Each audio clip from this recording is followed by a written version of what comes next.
So with this recent amendments in GST, as our chairman has earlier mentioned, we are not touching upon the aspects related to the budget 2022 because that has been dealt earlier also.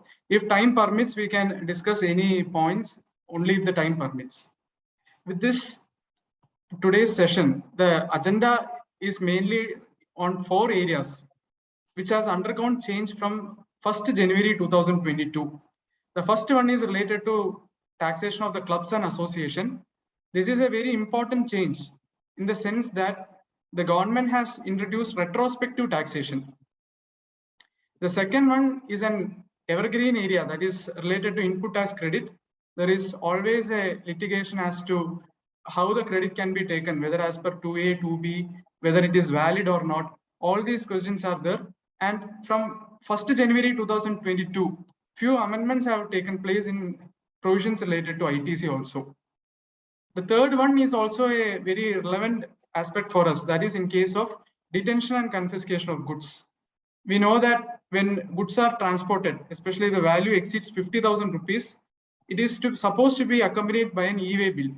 So there are cases where e-way bill is not accompanied with the transport. Then the officers initiate detention and confiscation proceedings. There are few changes or amendments that have taken place in section 129, which deals with this detention and confiscation. The last aspect is related to e-commerce operators. Two new services, two new array of services. One is related to restaurant and the other is related to bus, that is omnibus. These two has been added to the ambit of e-commerce operators, and there are changes in the way in which the tax will be collected from 1st January 2022. So these are the 4 main areas which I would like to deal with today.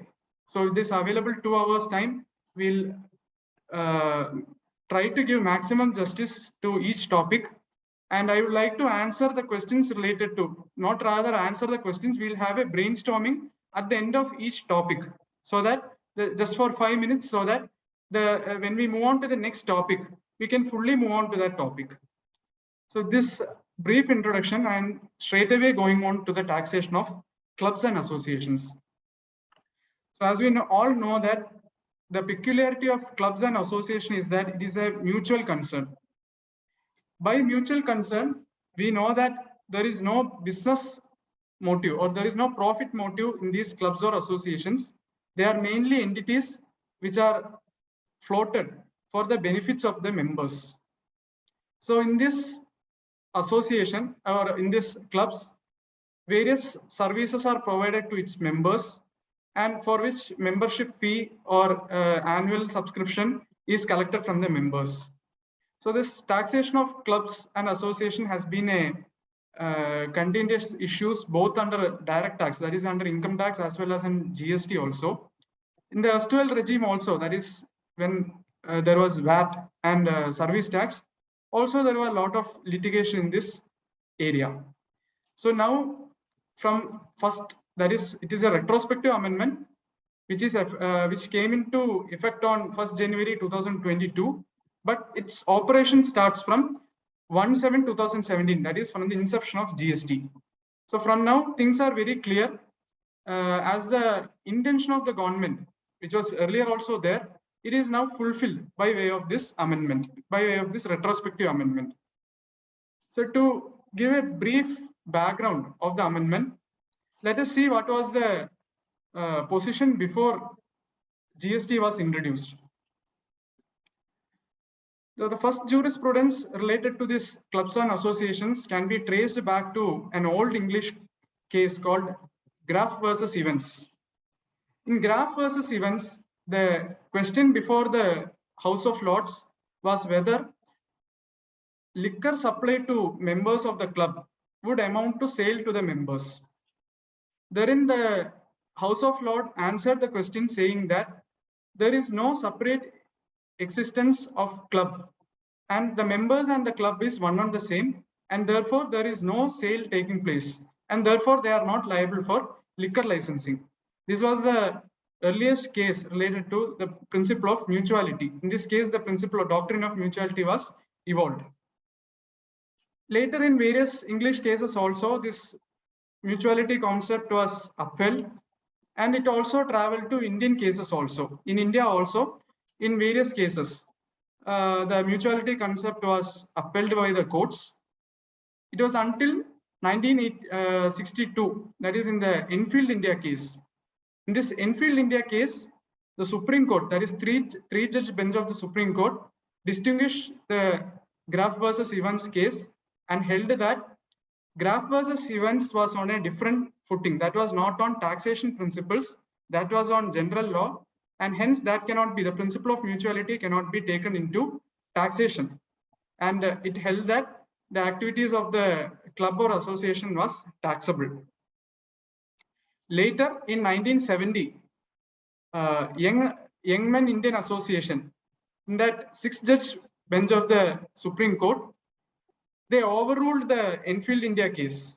They overruled the Enfield India case, and they held that the ratio laid down by the House of Lords in Graf versus Evans was very well applicable to taxation also. So they held that the larger bench of the Supreme Court held that principle of mutuality is very much applicable to taxation cases also. So this was the position before a constitutional amendment took place.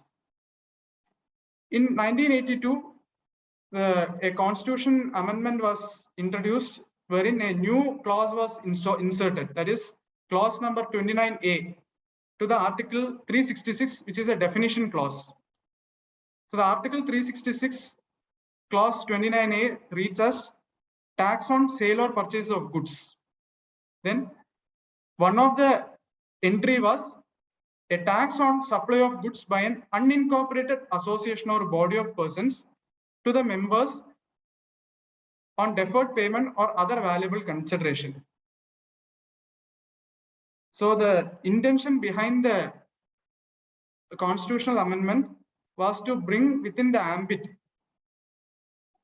of taxation, namely indirect tax, that is sale, tax on sale or tax on purchases, namely by a unincorporated association or body of persons to its members. So based on this, various state enactments started levying tax. This was also challenged before various high courts. Many of the high courts held that it is not taxable because although the constitutional amendment has taken place, still there is no consideration because the member and the association are one and the same. So there is, for a consideration to be given, there has to be namely two persons. One person has to give consideration to the other person. It is basically contract. It is a contract between two persons. For a valid contract, there has to be two persons. In case of a clubs or an association, there are no two persons. That is, the member and the club are one and the same. After that, while this was under litigation, under service tax, the Finance Act 1994 was amended and a new explanation was inserted. The explanation was inserted under definition, again under the definition of service. So this explanation reads that an unincorporated association or a body of person, as the case may be, and a member shall be treated as distinct person. So by way of this explanation, a deeming fiction was created that the association and its members both will be treated as distinct persons, and hence there is a flow of consideration and there is a valid contract between them, which is bringing within the taxable ambit.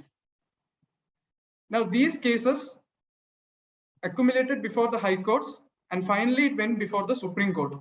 This was in the case of State of West Bengal and others versus Calcutta Club, the commonly known as Calcutta Club decision. So this Calcutta Club decision, the Supreme Court held that even after the constitutional amendment, even after the 46th constitutional amendment, the doctrine of mutuality is very much applicable both to incorporated as well as unincorporated associations or body of persons. This was the ratio laid down by the Supreme Court in Calcutta Club. As such, all the demands which were there, they were all wiped off after the Calcutta Club decision.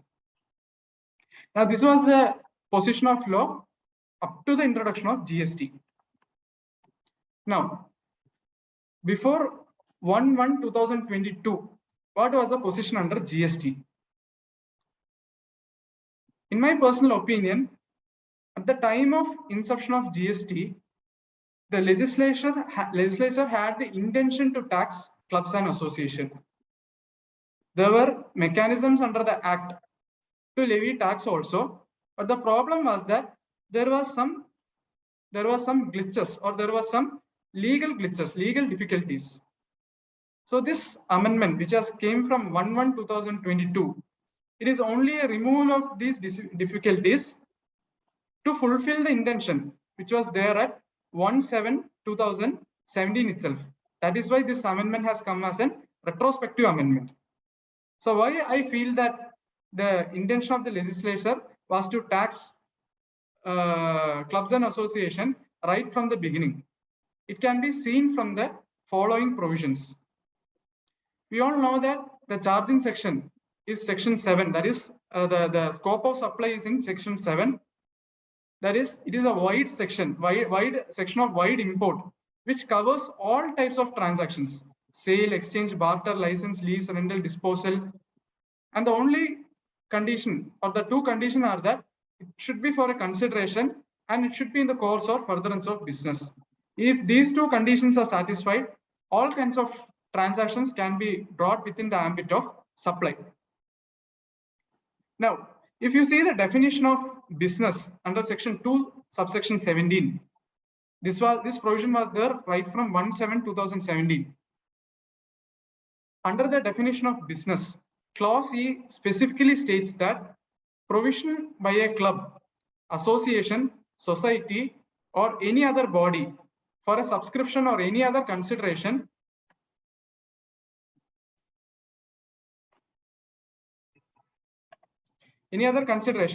or the facilities or benefits to its members shall be considered as business. So the definition of business right from 1/7/2017 included the activities of clubs and associations. So the deeming fiction was already there, that the activities which are done by the clubs or associations, it is to be treated as business. Moreover, Schedule 2 is the classification schedule, which classifies transactions as either supply of service or a supply of goods. Schedule 2, para 7 specifically states that supply of goods by an unincorporated association or a body to a member for cash, deferred payment, or other valuable consideration shall be treated as supply of goods. So, where any goods are supplied by an association, unincorporated association, or body of persons to its members for a consideration, then it shall be treated as supply of goods. All these provisions were there in the GST Act right from 1/7/2017. Then what is the difficulty of the government in taxing clubs and associations? Again, the issue is on the aspect of consideration. There was no deeming fiction till now to state that the members are distinct and the club is distinct. Such explanation was there in service tax, but such explanation was not there in GST Act. So the problem was that although the government had the intention to tax the activities done by the clubs or association, there was no deeming fiction to treat the club and its members as two separate entities. As a result, although these provisions are already there in the statute, the government could not fulfill its intention. So this was the position up to 1/1/2022. Now, before this amendment itself, various advance rulings had given divergent opinions. For example, the Maharashtra advance ruling in Rotary Club of Mumbai, Queen's Necklace, they held that it is not liable to tax. That is, there is no specific facility or benefit provided to the members, and hence the subscription fee cannot be taxed. However, the Appellate Authority for Advanced Ruling West Bengal, they gave a different opinion, stating that activities done by the club or association, they are covered under the provisions of taxation, that is under the Schedule 7, Para 7 of Schedule 2, and hence it should be taxed. So like this, there was divergent opinion. So there was a confusion as to whether the clubs and associations are taxable or not. With the amendment which was notified on 1/1/2022, which is a retrospective amendment, the scope of supply itself has been amended.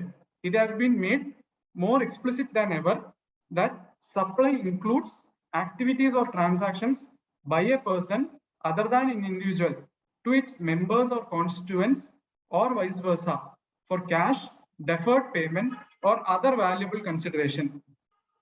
It shall be treated as supply. Also, this deeming fiction has been introduced for the purpose of this clause. It is hereby clarified that, notwithstanding anything contained in any other law for the time being in force, or any other judgment, decree, order of any court, tribunal, or authority, the person and its members or constituent shall be deemed to be two separate persons, and the supply of activities or transaction inter se shall be deemed to take place between one person to another. So with this amendment has two purposes. One, to explicitly state that members are distinct from the club and hence the activities or transactions between them for a consideration falls within the scope of supply. Second one is to overrule the judgment of Supreme Court in the Calcutta Club. That is why they have specifically overruled any judgment, decree of order of any court, tribunal, or authority. So the Calcutta Club decision is now overruled by this amendment. And this amendment is effective from 1/7/2017. Also, this Para 7, which dealt with supply of goods, that para is also deleted. Para 7 is deleted because it was dealing with only goods, which means that now goods as well as services provided by a club to its members for consideration shall be treated as supply. So this is the first amendment which has taken place in this year, that is the beginning of this year. So this is the last slide relating to the first topic. I have raised some issues. Now we can have a deliberation on this. Now the time is around 5:56. We can have a 5 minutes deliberation. 6 o'clock sharp, we can move on to input tax credit. Padmanathan. Yes, sir. Few questions. One is the erstwhile Schedule 2. Yes, sir. It was mentioning supply of goods. Yes, services was not there in that. Yes, sir. So though the intention as per the section 7 was supply of goods as well as services, yes, in sir. Schedule 2, services was not provided. Yes, sir. So that was one of the reason why services rendered by the clubs were not liable to tax. Because unless it is specified in the schedule, it cannot be taxed. Sir, I have a different opinion, sir. Yes. Schedule 2 is only a classification schedule, sir. It does not state what are the activities to be taxable or not. No, for that we have to go section, to 7. No, the section says as mentioned in the schedule. Only classification. That's what I'm saying. So it is not classified there. So how can you tax? It is not classified. As such, services is treated as service only. No, but because it is not classified does not mean that it is not liable to tax. Now you can see that interpretation may have a different view, because now that Schedule 2 has been deleted. That has been deleted because now both goods as well as services are taxable. Yeah, that is the reason. Yes. That is one point. Secondly, yes, the Calcutta Club case, the Supreme Court has gone in depth in aspect of sale of goods as well as services. Yes, sir. And there were a lot of cases of various states and service tax as well. Yes, sir. And the Supreme Court had upheld the concept, the doctrine of mutuality. Yes. in the case of service tax as well as in the case of sales tax on the various state legislatures. Yes, sir.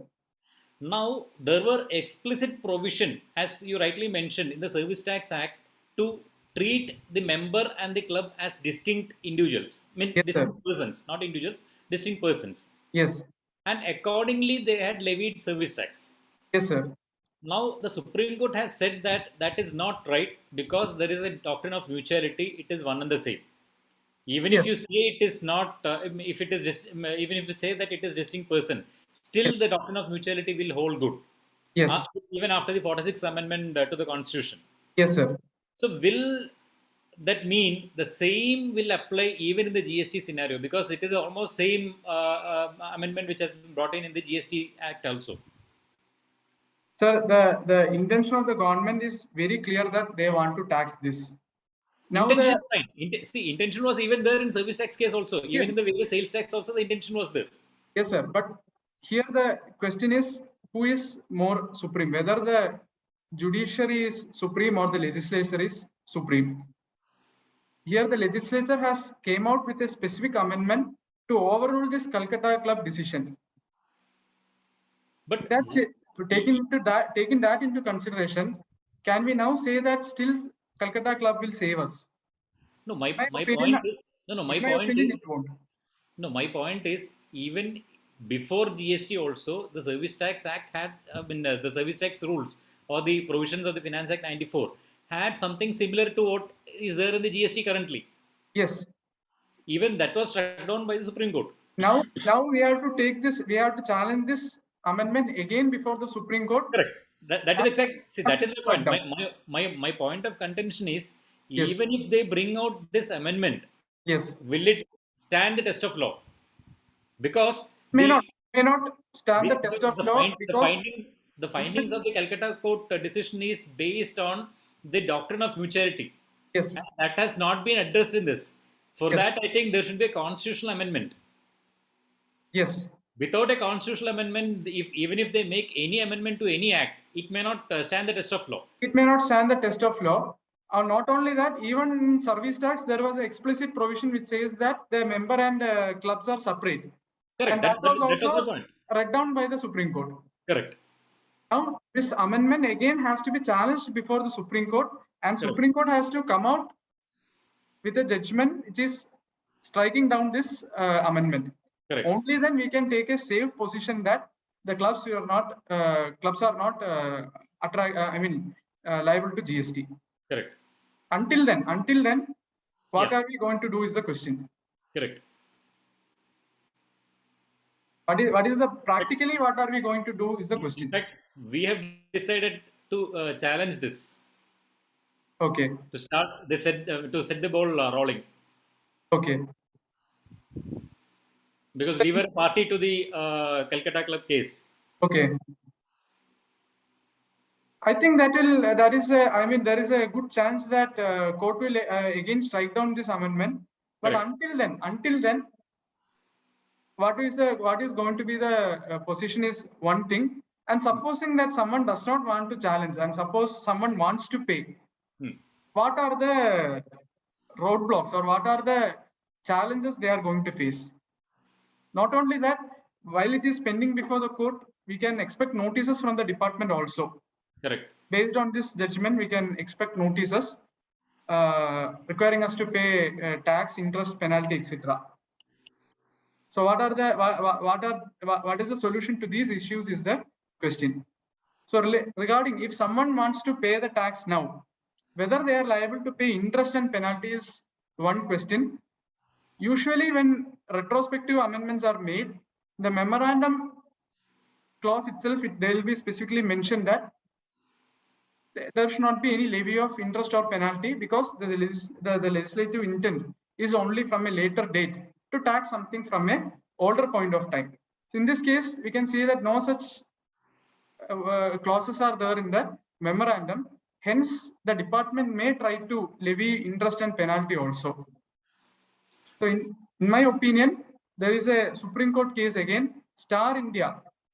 I again the citation also. We can safely rely on this. In this judgment, the Supreme Court has held that when a retrospective tax is imposed, an offense cannot be created from a previous date. That is, you cannot collect interest or penalty for not paying tax up to this up to 1/1/2022. So we can safely rely on this case in case we are getting any interest or penalty, but that is only if we are going to pay the tax. If you are not going to pay the tax, if you are going to contest the section itself, then it is a whole different question. Now again, if someone wants to pay the tax now, can they avail input tax credit is the next question. Because there is a time limit, as per the statute, there is a time limit to avail input tax credit. That is not later than September, the due date of filing return for the month of September of the subsequent year, or the date of filing annual return, whichever is earlier. That is the time limit for taking availing input tax credit. So if it is taxable from 1/7/2017, what about the input tax credit of 17/18, 18/19, and 19/20? That is also 2021. What is going to be the state of input tax credit? Again, if someone wants to pay this, they can very well try it out before the court to avail the input tax credit, because when a liability, when a retrospective levy is created, we have to remember that the levy is an indirect tax. That is, it's a value-added tax. Under the system of value-added tax, only the value addition is to be taxed. That is the fundamental principle. So whatever input tax credit was due to me till now, that should be rightly given to me now. That view can be taken tested before the court. Also, this important to remember this section 18(1). 18(1) says it's only in case of goods. Only in case of goods. At the time of taking registration, whatever stock is lying on that, you can take the credit of that. So according to 18(1), when we can say that though the levy is retrospective, the liability to take registration only falls from 1/1/2022. So within this time period specified in section 18(1), I am eligible to take the credit of goods lying as stock with me. That is another aspect. Now, the wording of this 7(1)AA is quite wide. That is, it says by a person other than an individual. By a person other than an individual. So the question which came to my mind is, other than an individual means whether partnership and partners will be covered. Because again, like clubs and associations, in the eyes of law, partnership and partners are not given any separate entity. That is, unlike companies or corporations, partners and partnership firms are one and the same. Now with this deeming fiction, can the GST department take a view that any activity or transaction between the partners and partnership firm, it is also within the ambit of GST? I can give an example. Most of us know that for the purpose of claiming depreciation, a car or any other vehicle, it will be purchased in the hands of the partnership firm. That is, it will be shown in the books of the partnership firm, whereas it may be used by the partner. So while filing the income tax, we will be sometimes disallowing a portion of that also. For personal purpose, under section 37, we may be disallowing it also. This disallowance portion, can the department now take a view that there is a supply taking place between the partnership and the partners? Because transactions, the partners and partnership firm are related party, hence there is no need for any consideration also. Even without consideration, they will fall within the ambit of supply under Schedule 1, being a related party. So we have to be very careful whether activity is done by the firm, it will be taxable or not. So I am only posing a question here. It is for the consideration of the members to take a view, appropriate view under such circumstances. If there is no more discussions in this topic, we can move on to input tax credit.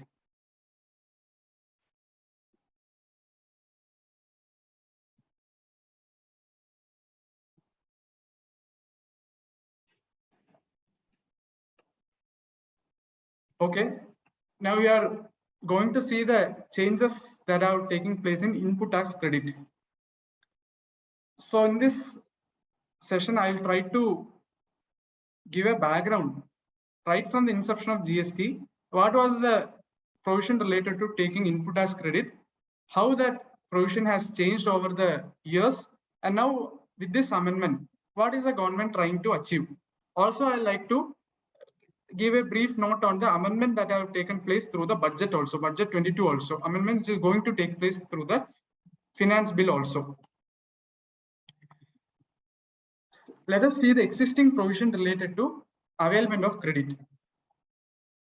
Currently, there are four conditions for availing input as credit. Up to 1/1/2022, there are only four conditions for availing input as credit. The first condition is that the person who is taking the input as credit, obviously he must be a registered person. He must be in possession of a tax invoice or a debit note or any other tax paying document. Only then he can take the input as credit. Second one is that he should have actually received the goods or services. The third one, which is perhaps the more draconian one, states that subject to the provisions of 41 or section 43A, the tax charged in respect of such supply has been actually paid to the government, either in cash or through utilization of input as credit, admissible in respect of such supply. This means that section 41 and 43A. 41 deals with provisional taking of credit. 43A, we need not be bothered about that, because though the section was introduced, it was never notified. 43A was never notified. It prescribed mechanisms for availing input as credit. Section 43A was never notified in the statute. So we need not bother about 43A. 41 deals with provisional availment of credit. So the recipient can provisionally avail the credit, provided that credit becomes his provisional credit becomes his permanent credit only when the tax, that is, that input corresponds to the tax. That tax has been actually paid by the supplier. The supplier can either pay this tax in cash, or he can utilize his input as credit also. So that is what the clause C states. Now, what is the last condition? Last condition is that the supplier, the person who is taking the input as credit, I mean the recipient, sorry, the person who is taking the input as credit, he should have filed the return under section 39. 39 dealt with GSTR 3. So the person who is taking the credit should have filed return. Only then, only if these four conditions are satisfied, he can avail input as credit. Now let us try to understand what was the return system of filing return under the model GST law. That is, this provision related to credit was adapted from the model GST law. What was the system of returns which was proposed in the model GST law? So I'm taking 2 minutes here. You all might be aware, still we are just refreshing this. The supplier has to first file the GSTR1. This GSTR1 has to be filed within 10th of every month. There was no 5 crore, below 5 crore, more than 5 crore, etc. All the suppliers had to file GSTR1 before 10th of every month. In this GSTR1, they have to disclose their outward supplies.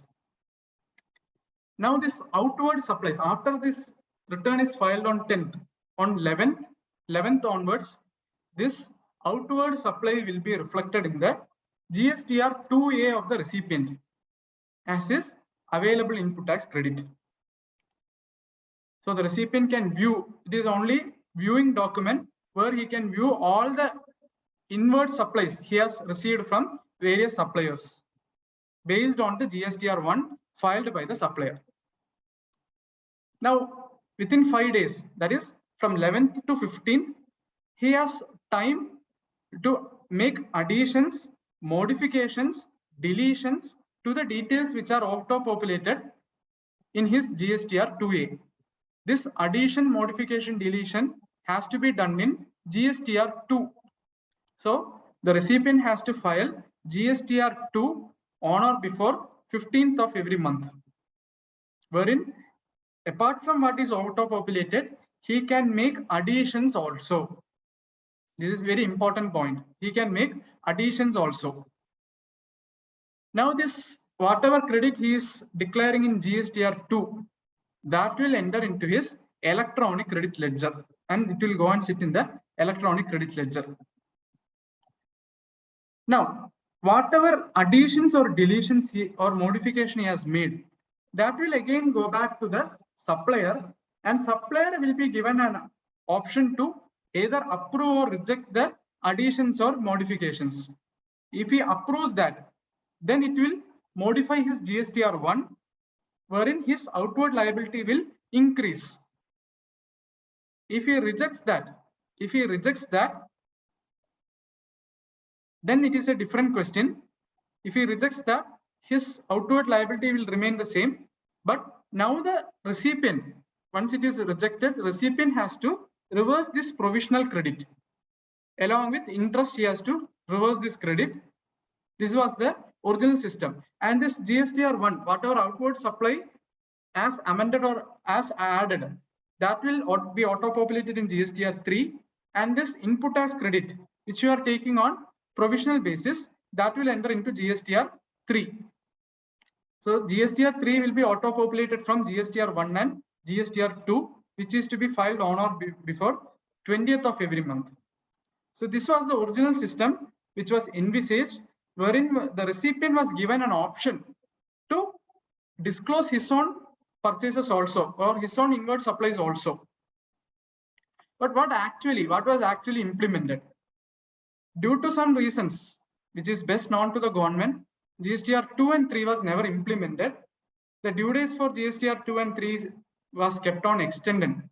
So notification 19, 30, notification 54, like this, it was being extended. Instead, the government introduced a stopgap mechanism called GSTR 3B. Now, this GSTR 3B was challenged before the Gujarat High Court in AAP and Company.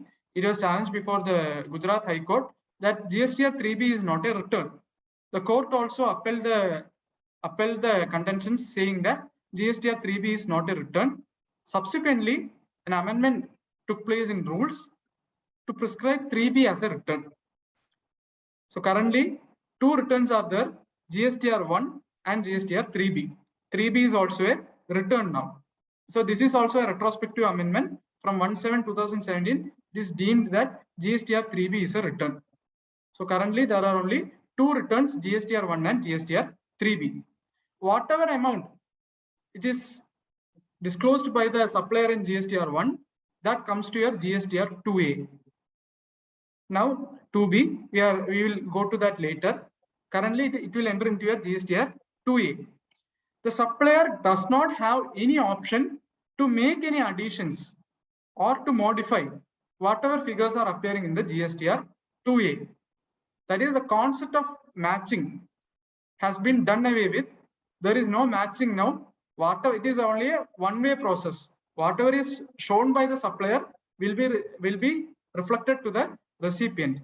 This is the current position now. Not only that, 3B is not auto-populated. So figures in GSTR 1 can be X, figures in GSTR 3B can be Y. There is no auto-population.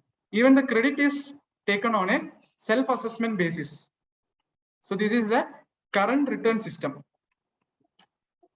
With this current return system, in my opinion, it is not possible to comply with section 16 subsection 2 clause C. That is, we cannot ascertain whether the supplier has actually paid the tax to the government or not.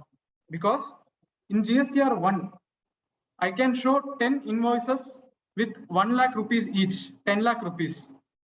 And in my GSTR 3B, I can very well pay only 5 lakhs as tax. So there are 10 recipients saying that my tax has been paid, my tax has been paid. Whereas actually only 5 lakh has been paid. Can the government now say which 5 persons will get the credit? Or is it available to them proportionately? Everyone will get 50,000, 50,000. What is the mechanism right now? As such, there is no mechanism to link the outward supplies and the payment of tax made. Only if such linking is there, only then section 16(2)(c) can be complied with. that the credit I am taking, it has been paid to the government. As such, there is no mechanism. Hence, section 16(2)(c) seems impossible to be complied with. Now, section 2(c) has been challenged before various high courts. I have given list of high courts, including Kerala High Court in Trade Links versus Union of India. It is pending before Kerala High Court also. Now, that being on one side, suppose I have declared 10 lakhs as my liability in GSTR 1 and I have paid only 5 lakhs in GSTR 3B. The government very well has a mechanism to issue show cause notice to the supplier and recover the difference 5 lakh tax from the supplier point of view. That provision being there, it seems unnecessary and excessively burdening for the government to collect this tax from the recipient.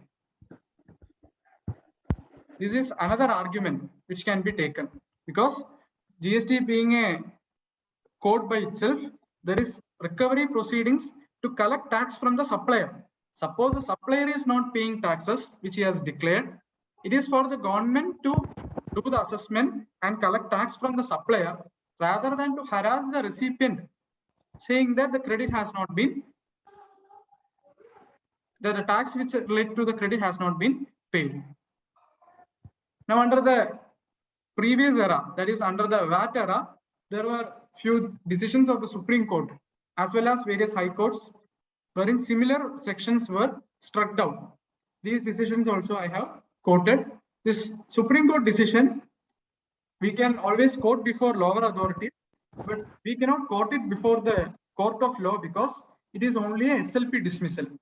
The court has not gone into the merits. There is only a preliminary dismissal of the SLP. Hence, I feel that that judgment cannot be cited before court of law. But before the officers, we can definitely cite these judgments. सिर सब दुखते हैं मालूम है sir, कभी सिर दुखते हैं, कभी ये होता है. Now, in 2021, the Madras High Court came out with a very good judgment, DY Bethel Enterprises versus State Tax Officer. The issue in this was that DY Bethel has purchased some goods from one Mr. John or George or whatever. John or George or whatever, he has not paid the taxes to the government. The department issued show cause notice to DY Bethel saying that they were liable to reverse input as credit. Okay. In fact, even recovery proceedings are initiated against DY Bethel. Now, this was challenged before the Madras High Court. Court held that the order is liable to be set aside for two reasons. First is that, first of all, the department has to proceed against supplier. Not only that, recovery has to be made from the supplier. Only if the tax cannot be recovered from the supplier, only then the tax can be recovered from the recipient point of view. So this was the ruling given by the Madras High Court. Judgment can also be used by us.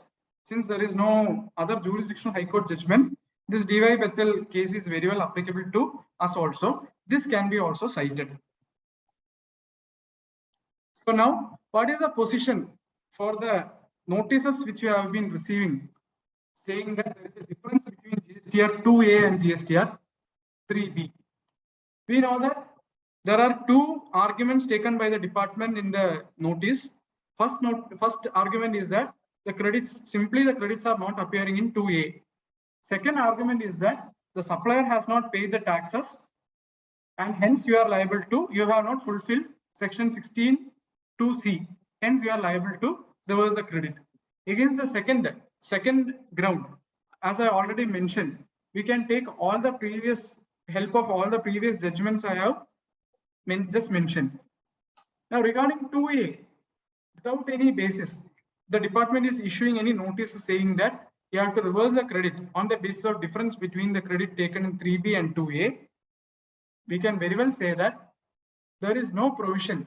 There is no provision in the Act till 1/1/2022 to restrict the credit on the basis of GSTR 2A.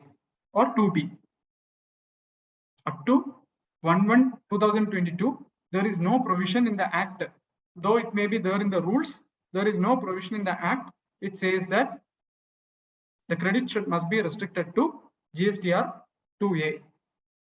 Now, as I mentioned earlier, there can be various mistakes that can be done in GSTR 1, because of which the outward supply may not be reflected in GSTR 2A.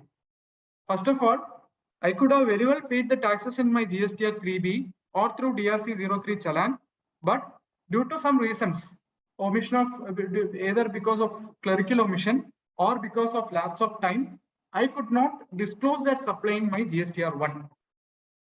In such situations, section 16(2)(c) is satisfied. Once I have made the section 2(c) only states that tax has to be paid to the government.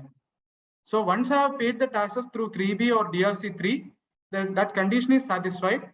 Only because it is not appearing in 2A, the credit cannot be denied to me.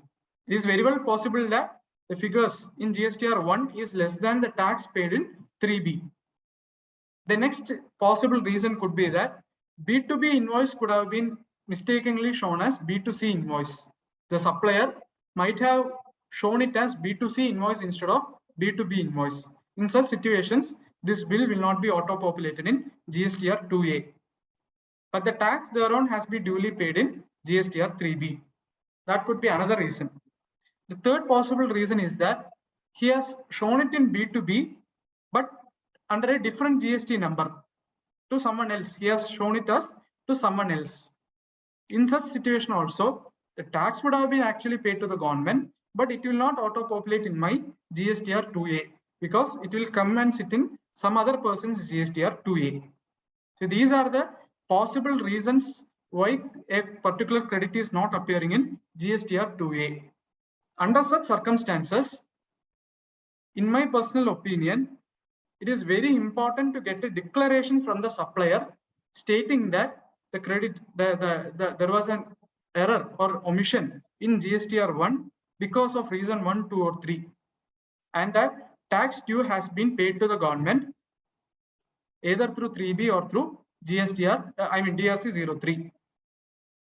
In my opinion, this documentation is very important because if we are challenging this notice and we are taking it to higher authorities, this documentation is very important to prove that we are having a genuine transaction. There was a genuine transaction and there was a genuine mistake on part of the supplier.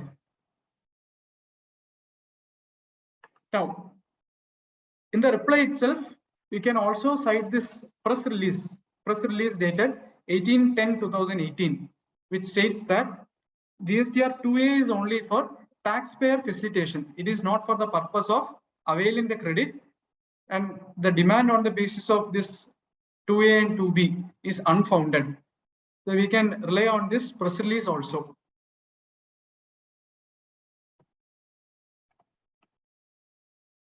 This is the position up to for the financial year 17/18 and 18/19. From 18/19, that is from October 2019, a new restriction was imposed. We all know that from October 2019, there was a provisional availment of credit. That is, you can take the whatever eligible credit is appearing plus 20% of the eligible credit. Maximum of 20% of eligible credit. That was the restriction which was imposed. Then this 20% was made 10%. This 10% was made 5%.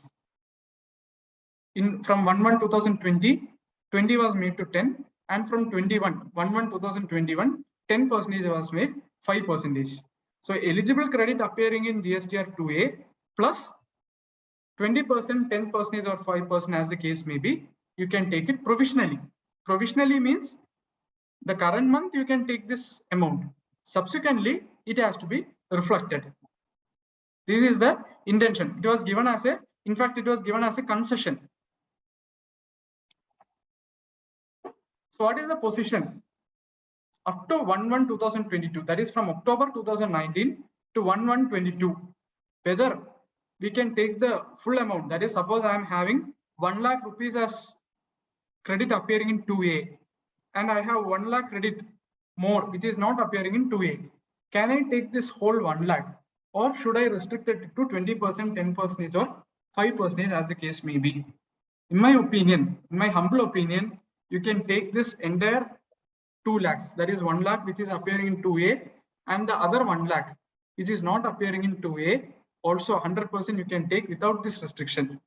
Reason being that this 20%, 10% or 5% restriction, it was not provided in the parent legislation. It was only through amendment of rules. We all know that rules are subservient to the act. Only what is provided in the act, along with that only the rule have to operate. For the purpose of implementing 36(4), section 43A was proposed to be inserted, but it was never inserted. GST Amendment Act 2018 proposed to insert a new section 43A for the purpose of implementing this rule 36(4). However, the government did not notify this section. As such, this section is not yet notified. Hence, this 10%, 20%, 5%, etc., they are not totally unfounded. They do not have any statutory backing. That being said, it is very important that this 1 lakh credit which is appearing in 2A and the 1 lakh credit which is not appearing in 2A, that 2 lakh must have been actually paid by the supplier. That condition, that is 16(2)(c), that is very much essential, because there is the 4 conditions that was not amended till now.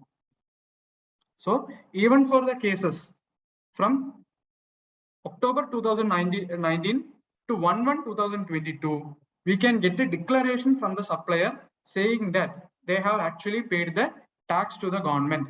If these declarations are obtained and if it is produced perhaps before the higher authorities, there are chances that the matter will be remanded for fresh consideration, or the credit will be allowed to us at the appellate stage. Again, I bring into your attention one more section, section 155, because this section is also quoted in most of the show cause notice. This section says that onus of proving that the credit is eligible lies on the person who is taking the credit. In my opinion, once you give a declaration saying that the supplier has paid the tax to the government, declaration of the supplier that he has paid the tax to the government, now the onus shift on the department to prove that it is not actually paid. Because it is only so far possible to comply with 16(2)(c). Without GSTR 2 and GSTR 3 in place, we cannot ensure that he has paid the tax to the government. We can at max get a certification, or we can get a declaration from him saying that he has paid the tax to the government. So this is the position up to 1/1/2022. Now, what is the amendment which has taken place in 1/1/2022? From 1/1/2022, a new clause has been inserted under section 16(2). So apart from these 4 conditions, one more additional condition is also inserted.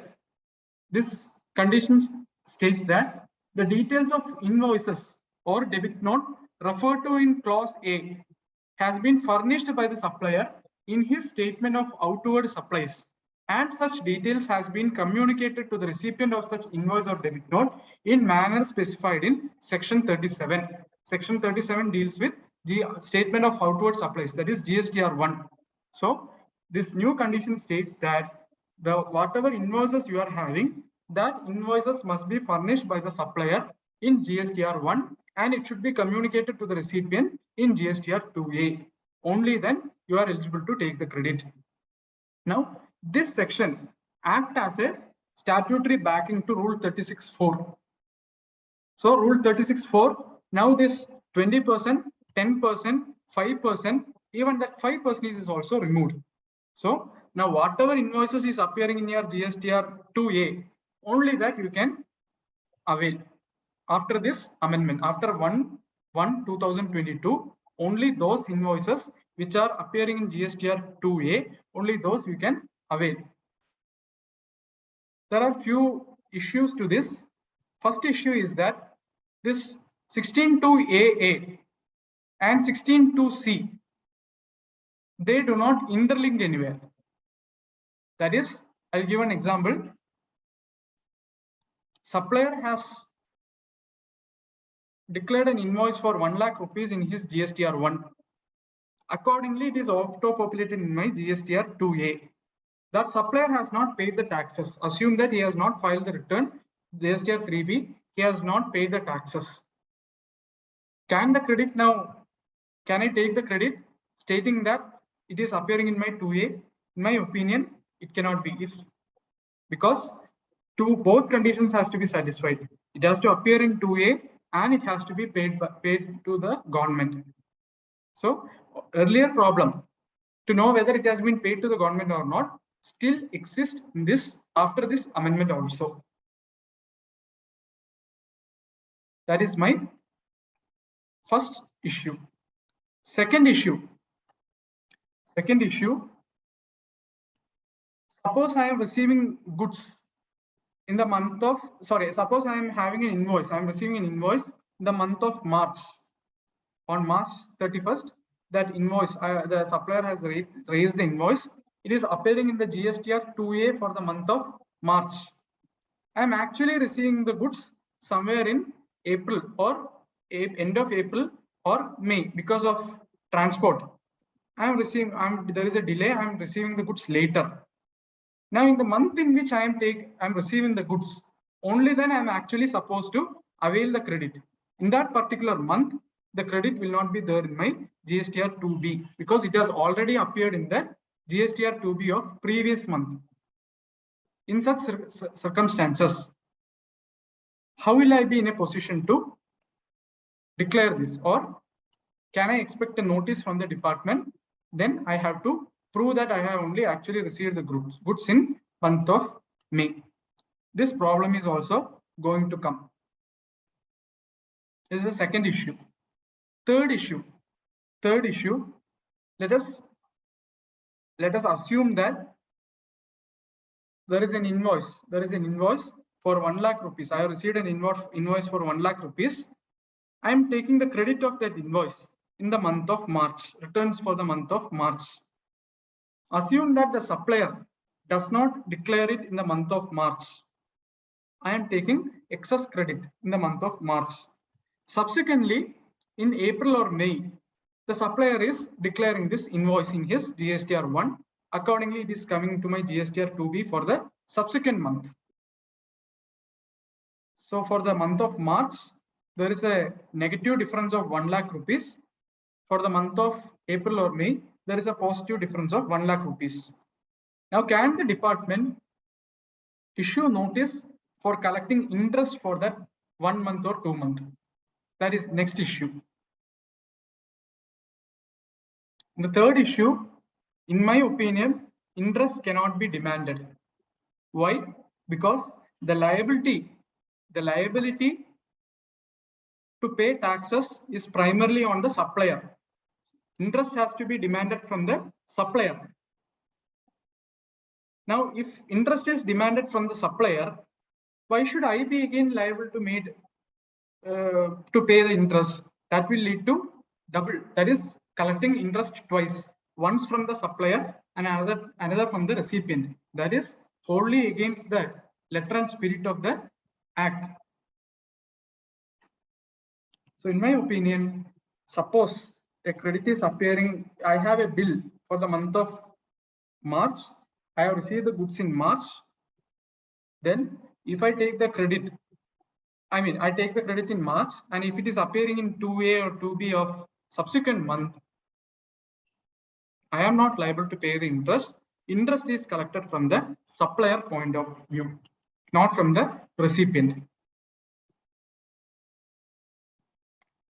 So these are the issues which might possibly happen after 1/1/2022 with regard to input as credit. I will also briefly touch upon the proposals made in the Finance Bill 2022, because that is only an extension to this existing system, whatever is there. This proposal is only an extension to that. So in this budget 2022, a new provision is going to be inserted to section 16.2, clause BA. Simply stating what this BA states that according to AA, whatever is disclosed by the supplier, it will auto-populate in your GSTR 2B or 2A, whatever it is. From that 2B, now it will be classified as what? It will be classified as eligible credit and ineligible credit.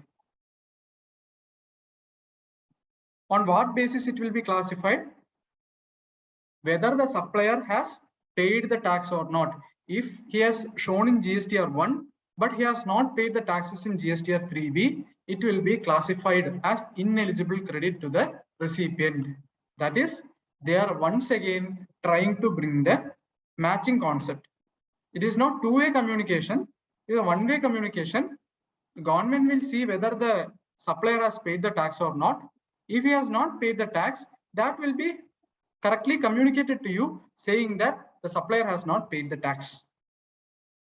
Assuming that supplier is paying the tax through input tax credit and he is using ineligible input tax credit, or he is wrongly using input tax credit, that will also give us a warning that the supplier has used ineligible credit or he has used excess credit. Hence, you are also not liable to take the credit. So this is the proposal that is made in Finance Bill 2022. Why I am not going more detail into this is, this provision says that the manner as may be prescribed, as may be prescribed, as may be prescribed. Nothing as such has not been prescribed. Let us wait as to what mechanism the government is going to prescribe to effectuate this section. Only then we'll be in a better position to discuss this. Hopefully, by when it is prescribed, if this branch is giving me an opportunity again, I'll be very happy to explain. So this is my discussion related to input tax credit. We can quickly answer some questions and then we can move on to the final aspects.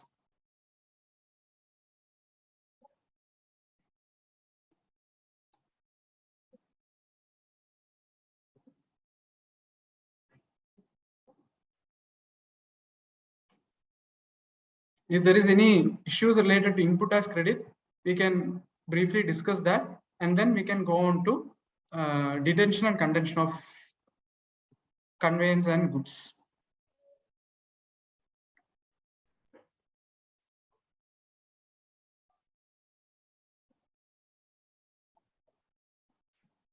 One small thing. Yes, sir.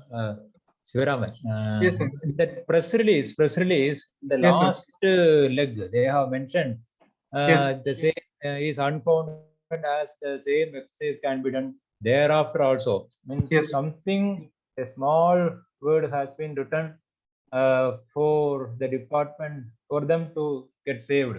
Absolutely, sir. They say that now you need not do it. You can do it later also. So if you quote that press release, whether it will get boomerang. Because this GSTR 2A was, I think it was introduced only later in September 2018, I think. Till then, there was no, this 2A was not available. It was in this context that they had introduced this press release. So we can say that to September, this 2A, 3B matching should not be done. But there again, the problem is not the appearance of credit in 2A. The government's argument will be that supplier has not paid the taxes. There we can say there is no mechanism. There is no mechanism. Matching concept is not there. There is no mechanism. Oh, thank you.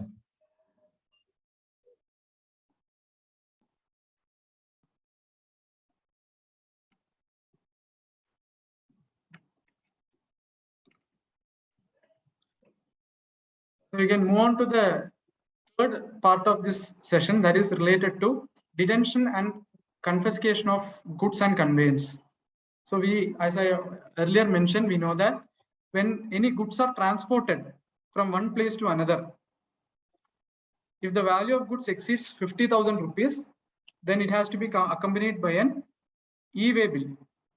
Moreover, now the provisions has changed to provide for e-invoicing mechanism for entities which are having turnover of more than 50 crores. Earlier it was 100 crore. Now it has been made 50 crore. After this COVID, those entities which are having turnover more than 50 crore, they have to take e-invoicing also. Suppose they are not taken e-invoicing, or the e-way bill has expired, or there is some discrepancy in the e-way bill, then the government can, the department can detain these goods, and only on payment of penalty or tax, till now tax and penalty, that goods or conveyance will be released. We can also give a bank guarantee to provisionally release these goods, and then we can file an appeal or as may be. This was the existing provision. If no one is coming forward, then that goods can be confiscated. Also, this differentiation between 129, that is detention, and 130 confiscation is that if there is an intention to evade tax, government can directly go to confiscation provision also. If there is no, even if there is no intention to evade tax, if there is a contravention, they can detain the goods under 129. If there is an intention to evade tax, then 130 can be invoked and the goods can be confiscated. To get the goods released, we have to pay a fine in lieu of confiscation. Only if this fine is paid, then we can get the goods released. So this was the provision. Now, what are the amendments that has taken place in 129 and 130?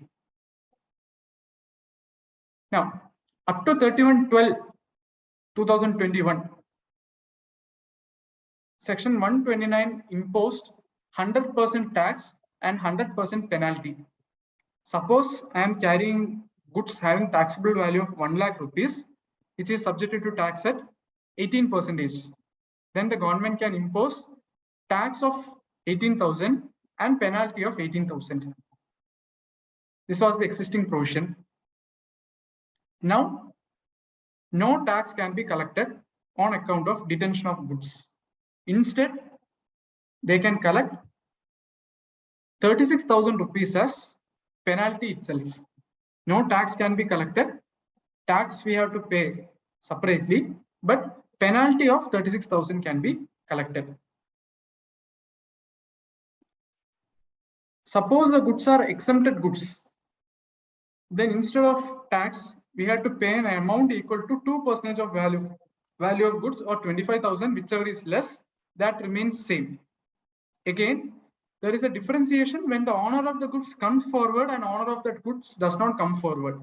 So in certain situation, the owner of the goods may not be willing to get these goods released, because if there is no issue on his side and this issue is due to the transporter or some other person or the recipient, then he may not be willing to come forward. In such cases, if someone else is getting this goods and conveyance released, they have to pay 100% tax and 50% of tax less, 50% of value of goods less tax already paid. That was the provision. Now they have made that either 50% of tax or 50% of value of goods or 200% of tax, whichever is higher, that will be collected as penalty. I'm sorry, there is a mistake here. It is 50% of value less tax paid and 50% of value or 200% of tax paid, whichever is higher. So instead of collecting tax, the tax has been changed to penalty. From 1/1/2022, if the goods are confiscated, or the goods are detained, they can collect only penalty. No tax can be imposed. Now, what is the other amendment to Section 129 and 130? Where the person transporting any goods or the owner fails to pay the tax or penalty within 15 days, then such goods or conveyance or detained shall be liable to be sold or disposed of. This means that now we have only 15 days time to pay this penalty. Within 15 days, if we do not pay this penalty, then the department can sell this goods as well as the conveyance also. So suppose a person is engaging a transporter and this supplier makes some discrepancy and he is not willing to release goods. Now the transporter is also under trouble because his vehicle will also be sold. To save him from that, an option has been given, provided the conveyance shall be released on payment by the transporter of the penalty under subsection 3 or 1 lakh rupees, whichever is less. So the transporter can now either he can pay the penalty equal to the tax amount or 1 lakh rupees, whichever is less. So maximum cap on penalty is 1 lakh rupees. Maximum penalty the transporter has to pay is 1 lakh rupees. On payment of that, he can get the goods the conveyance released. Goods will be still with the department. Conveyance can be released. Now, a poor transporter, if the supplier does some mistake and supplier is the vehicle is caught due to the supplier's fault, poor transporter has to now pay penalty up to 1 lakh rupees just to get his conveyance released if the supplier is not coming forward to get the goods released. This is the position now. Further, where the detained or seized goods are perishable in nature, then the 15 days may be reduced by the proper officer. So, with this amendment, provisional release of goods is done away with. There is no provisional release of goods. Once the goods are detained, show cause notice has to be issued, order has to be passed, and the payment has to be made within 15 days. If within 15 days it is not done, then the goods and the conveyance can be sold by the officer. Consequently, since this tax is removed from the provision, there is some amendment with the appeal provisions also. What is the amendment to the appeal provision? Earlier, we had to pay a pre-deposit of 10% of the tax for filing appeal before the first appellate authority.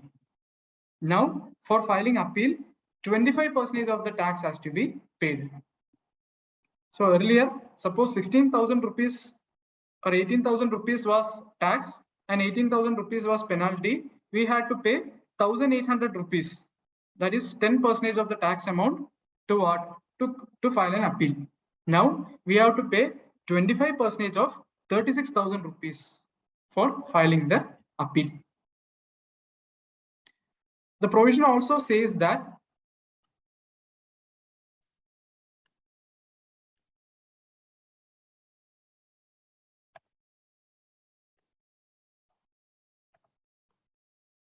Am I audible? Am I audible?